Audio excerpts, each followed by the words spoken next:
तत्व आहेत. तर पहिली गोष्ट म्हणजे स्पष्टता. हे तुम्हाला परत सांगायची गरज नाही. जे काही आपण बोलणार आहे ना, ते स्पष्ट बोलायला पाहिजे. साध्या शब्दामध्ये, सोप्या शब्दामध्ये आणि कमी शब्दांच्या वाक्यामध्ये. म्हणजे मी तुम्हाला मी एकदा गेले होते ना, तिथे असं झालं होतं ना, मग त्यावेळेला असं-असं झालं, मग मी असं-असं केलं. हे संपूर्ण वाक्य असं नाही बोलायचं. ते 4 ठिकाणी तोडायचं. मी तिथे गेले होते. मग ते असं-असं झालं.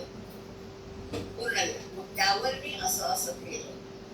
पूर्णविराम. आणि त्यामुळे असं-असं झालं. म्हणजे आणि हा शब्द नाही वापरायचा. पण 4 वेगवेगळी वाक्य आपण वापरायची. संवाद करताना सोपा पाहिजे, नेमका पाहिजे, स्पष्ट पाहिजे आणि अतिशय साधे शब्द पाहिजेत.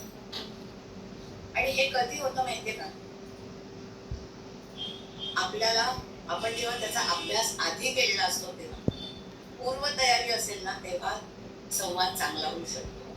मग आपण त्याच्यामध्ये स्पष्टता आणू शकतो. आणि स्पष्टता आणण्यासाठी अचूकता